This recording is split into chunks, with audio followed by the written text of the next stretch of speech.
Thought Find Out, and every concert says an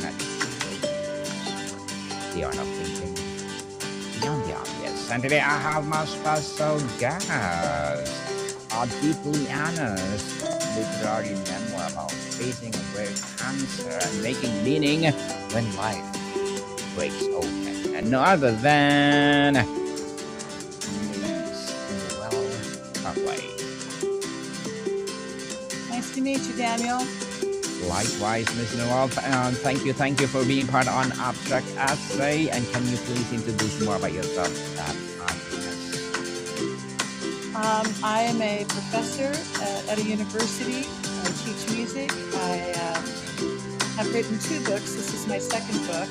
And this is about an experience that I had about 3 years ago I guess about 2.5 years ago when I faced an extraordinarily rare cancer. I'd never even heard of it. And I was so moved by what I'd gone through, the physical, emotional, cognitive, spiritual elements of that process, that I had to write about it. So that's what brought this book about. was in blue. And thank you so much for sharing your knowledge and wisdom to the world. Miss Noel, here on Abstract Essay. So today let's talk about the cancer itself. When Sure. you heard when you heard the words you have a rare cancer, what was the moment that followed, the one no one prepares you for? Um, I suspicioned that it was a bad cancer because of the way it presented itself. But when they tell you that it's Mm, that rare and they let you know that most of the women who get this cancer do not make it, when they tell you that, uh, you're you're kind of stunned. You're left in some kind of vacancy, like a hole. The world stops. So that was my experience with that when they told me what is the important thing no one told you about receiving a rare cancer diagnosis? The that your thing life you. stops. You'll that your life stops, and Hmm. and so you don't go on your anniversary vacation that you planned 7 days later. That's gone. There is no more thought about birthdays or holidays because now you're in a fight. And so you can't think beyond just, okay, I'm now in a fight. I've got to hit this. We've got chemotherapy, we've got radiation, and I don't get to do the things that I had predicted in my life. And I remember driving home from the hospital and the infusion centers and thinking everybody's driving on the freeway and they're going to their lives, and I'm driving, and I feel like I don't have that anymore. I don't know if I will have it when we're done. That's the hardest part about it. It's a hard stop.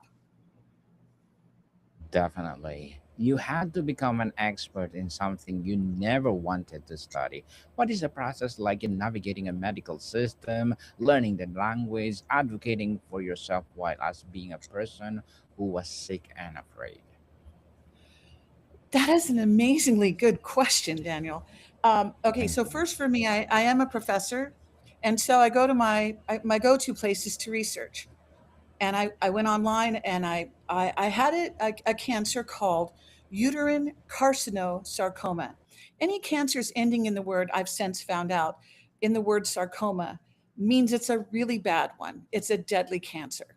And so I had never heard of it before, and I immediately dived into research and online. I studied medical papers, I studied medical dictionaries, I studied my pathology, and I took all the words I didn't know and I wrote them down, and I learned them, and I learned to speak about the specifics of my cancer with my doctor in a way because I just felt the only grip that I had on this was to have knowledge that I might make the best decisions going forward. So that's what hit me. That's how I survived it, was grabbing knowledge and figuring out what my specific case was, and then um, doing everything that I could possibly do to beat the odds. Knowledge is power, as they said. How did you Yes. manage other people's reaction? The friend who disappeared, the well meaning but unhelpful advice, the pity that felt like this its own burden. And what do you wish people knew about how to show up for someone facing a rare cancer? Another very, very good question. Thank you. If I were to speak to this directly, you don't need to tell me what to do, what to eat, where to go, how to get there. If my strong feeling is like if it worked for most people would be doing it already. To be told that don't drink anything with lemons in it, it's going to be bad for you. It's going to make the cancer worse. That to me is unhelpful. I need the science. In that way, the science is the grounding aspect of how I'm going to meet this cancer head on. And so it wasn't very helpful when I had well-meaning and loving and kind people come to me and tell me, "Oh, I can get you a test that'll tell you exactly what you need to know to cure this. You can drink this daily drink, and it's going to fix it." And I'm not dissuading that other people haven't had different experiences, but I know for myself the pathology of this, the science of this was so extreme that I had to tackle that with that in mind. And so I quietly said, "Thank you so much. And I will consider that." And then I kept forging ahead with what I really felt in my heart would work, which was in this case a traditional approach, along with using some Eastern approaches like acupuncture to help with pain. And I did a broad spectrum, and I had a doctor who was very well versed in supplemental things you could do to get through the extrication process of the cancer through chemotherapy. So, yeah. Beautifully articulated, Ms. Noel. Treatment is often framed as a battle, with a patient cast as warriors. What missing from the narrative, and what did you experience that warrior language could not hold? What did I experience? This was asked me when I was first getting chemotherapy, and I'd never had chemotherapy before. I had no idea what was coming. I read about it. It's one thing to read about it. It's another thing to have cytotoxins put in your body, and then you start to experience it 6 hours later. Um, I'll tell you, this is what I said to them. The treatment for cancer in general is with chemotherapy, and it's like a freight train. And you get your infusion done, and then the next thing you know, it's 8 hours later, and it's 2 in the morning, and you wake up, and your teeth hurt, and you don't know why, and then your jaw hurts, and then your sternum hurts, and you can't sleep, and there's an ache that you can't describe. So that's like the first train car, and then the second train car comes later, when it hits your hips, and then it's your knees, and then it's your legs, and then there's the heaviness in your hands. So the way I described it was, it's a freight train, and it runs you down, and it runs you down one car at a time until it does what it needs to do, and then your body sits back and says, "What do I need to do?" And so I had a very strict diet. I paid attention to what happened to me, where I went, who I saw. I didn't put myself in any peril, but it was it to me. That's what cancer treatment was about. It was about a freight train hitting you head on, and you couldn't stop it. In order to survive it, you had to tie yourself down to the track. Thank you for sharing for that, Ms. Noel. Thank you, thank you. No one tells you about treatment is the waiting for results, waiting for to see if it's working, waiting to feel like yourself again. How did you survive the waiting, and what did it teach you about the time? Oh my! What did it tell? What did the waiting teach me? I learned uh, it's really about managing the anxiety. It's the anxiety that comes up. You live between scans and blood tests, and it's about figuring out how to fill your days with as much joy and as much opportunity to enjoy the small things that you can. I'm a gardener. I love my garden. It was October. I decided to plant ranunculus because I could, and I was so sick, most of the time I could only do 3 or 4 at a time, 5 at a time, but I get them in the ground, telling myself that eventually the time will pass, that I'll be able to see these things grow. And so I made goals for myself to kind of offset the anxiety in the in between ways. The other thing I did was I filled my time with good people. I have a marvelous community, and I didn't really understand how I mean, I never really spent any time looking at how people thought about me or my family. But when I got sick, they came out of the woodwork. this community that I live in Southern California, I know there's a lot of plasticity about people here, uh, and there that exists. But you know what? There is an undercurrent of amazing people who want to give to those they care for, and I was overwhelmed, and so I filled my days in between those anxiety-ridden times with a goal and a focus, and with people who would support me that way. Well, thank you for those communities, Miss Noel. For sure, it helps you a lot. How did your relationship with your body change through the experience of cancer and treatment? What did you grieve? What did you rage at? And how did you come up with the appreciate in a ways you never had before? Okay, so I had really long hair, and it's gone. That's gone. This is what you see is what I tell them that my oncologist gave me. Um, I grieve that. My hair was down here. It was really beautiful and full, and it's different now. And life threw a curveball, so get over it, move on. The other thing is I've always been high energy. I've always done a lot. I've always taught. I've always spoke. I speak places. I meet with women a lot. Um, and so I've always had a very full schedule. I don't have the I'm not the ener what's it, ever ready battery anymore. I'm not that Hmm. rabbit that can just go on and not stop. So I have to really pay attention to my body signals. It's telling me it's time for you to rest. And resting wasn't something I wanted to do ever. I figured I'd do that later on in life. But no, no, I have to pay attention now. I don't have the ability to go the distance the way I used to, and that's hard for me. But I've learned to work around it, and I've made peace with it. So, what was the hardest physical indignity you faced? The one you felt like a violation of your private self? And how did you find your way back to sense of dignity and agency? Oh my goodness. Okay. When you're dealing with a reproductive cancer such as mine, Mm. it is a female specific kind of cancer. And in order to access what I call the spaces where that cancer existed, you have to be incredibly vulnerable in ways that do feel undignified.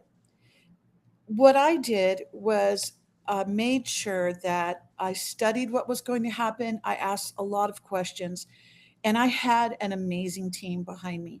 You can't get through the kind of cancer I have. You can't go through these experiences unless you have trust in your care providers, and that they also will listen to you and that they will act on your behalf. I had one small experience that wasn't pleasant, but I made sure when I walked in the next time I said, "This isn't going to happen this way this time." And my medical team stepped up and they said, "Absolutely, we got your back." But the most difficult part was just the physical vulnerability that you have to have in terms of the treatment and uh, the mechanisms that they have to do to go through to eradicate a cancer that exists in a very eloquent space within a woman's body. It's not easy to talk about, but it does need to be talked about because women don't want to go through this. Who wants to go through this? But the issue really is that these types of cancers affect a lot of women and they tend to ignore them. And in my case, my cancer is silent and has tiny little cues. And so if you ignore those tiny cues, they can pay off in a terribly awful way. So you have to be open to dismissing and setting aside your kind of sense of personal space so that doctors can do what they need to do to cure you and add the years to your life that they're hoping to add. Your university professor, a musician, an author, someone who spent your life in territory of meaning. What happened when meaning itself become the question and the frameworks you thought others suddenly felt insufficient? That's a deep and powerful thing to ask someone about meaning, I believe. That's where I kind of go to my spirituality. Uh, I I am like everybody else. I laid in bed at night, suffering from the side effects of the chemotherapy and wondering, is it worth it? What is this going to do to my family? What is it going to do to me? and asking. And I found myself in the first weeks kind of like pleading, God, please, let this end another way. But there comes a moment in all of that when you have to look and realize that the really pain is a great teacher. It's a tremendous teacher. And it can teach you something about using the ordinary things in your life as a catalyst to find the beauty around you. And so as I was facing this more and more, I began to, as with treatment was progressing, I began to look at the small things. I'd sit in a rocking chair and I'd feel a breeze and I'd think, I never thought about this breeze before, but it's hitting me and it's on my face. And in a strange way, life felt really beautiful in that moment when nothing else existed except a beautiful coastal breeze and the greenery around me and the fact that I was alive that day. And that is something I've tried to take forward with me. Life is is really a treasure and it's really a gift. And life is stubborn. It is, it's stubborn. It wants to find its way. And so I decided that even if I didn't make it through this process, I really was going to try to fight to get to the other side to make sure that the meaning that I found would be in the relationships around me and in those small, quiet things that I was just too busy to see before. Miss Noel, a beautifully and empowering answer. Your memoir is titled Was in Blue. What does the title mean to you, and how did you find language for an experience that is so often feels beyond language? Okay, so it actually has grounding in a real experience. Um, when I was diagnosed with cancer, we were going on our 38th wedding anniversary trip to Europe, and I had planned it for months. I was so excited to go and planned it around my school schedule, and then I got cancer. We lost everything, the tickets, the whole 9 yards. And I thought, well, okay, that's not going to happen. And so the day that I was told by my doctor after 5 months of chemotherapy and then, 2 months of a month of rest and then 2 months of radiation, the doctor says, there's no evidence of disease. What are you going to do now, Noelle? And I said, I'm going to Europe. I'm taking my trip back. So I went and plugged those tickets back in, and on the second day of being in France, I've only been there once, it was this trip. Second day of being in France, I had made tickets. Notre Dame had still not opened yet. And so I had heard about this chapel. I'd read about it years ago, and I always wanted to see it, called Saint Chapelle. And so I made tickets and we went to Saint Chapelle. And the cool thing about Saint Chapelle is it was built around 1242 to 1248. It was done by artisans who were experts at taking sand and oxides and putting them together to create incredible hues of color. And I'm an artist and I'm attracted to color, and it speaks to me. And so I'm looking at that and I'm like, gotta go to this chapel. This is just calling me. So I go in there and my husband and I are walking, and it's a corkscrew medieval stairway. And we're walking up these steps from the lower nave into the chapel itself, and I had been anticipating this particularly blue color. It's a French blue that the artisans had created. And when my husband went in front of me, he has gray hair, and I noticed as he hit the door, his hair glowed blue. And I was behind him, and we walk into this chapel, and all of a sudden, as I'm standing there, I felt it like water washing over me, this incredible blue seeping through the stained glass windows. And there was a moment there when I decided, after kind of looking around, I didn't say much, I just took it in, and I decided I better sit in a chair for a little while. And as I sat there, I was overwhelmed and I started to cry. And it was filled with about 1,000 people. Everybody was in the room. There's so many people. They're walking around, and not me. I was sitting there in the corner, and I was overwhelmed with how hard it had all been. I'd not faced that before. I'd not really thought about it and I wasn't expecting to think about it. It just hit me. And as I'm crying, I'm not sobbing. I'm just quietly wiping tears away. I'm looking at these stained glass windows, and they're meant to be read from the bottom to the top. And as I went around the chapel looking at these beautiful windows with this blue coming through, I suddenly realized that this is the space where the king sat. I'm just a girl from the Midwest who went to California who you know I shouldn't have been in a king's chapel, but I was. And when I was sitting there in this chapel and this light was coming through and I could just sense it falling upon me, I felt something other than the people in the room. I felt something greater. And I realized that even kings had to learn to look up. Kings would have faced battles and hardship and internal wars and external wars and intrigue and troubles from lands far away.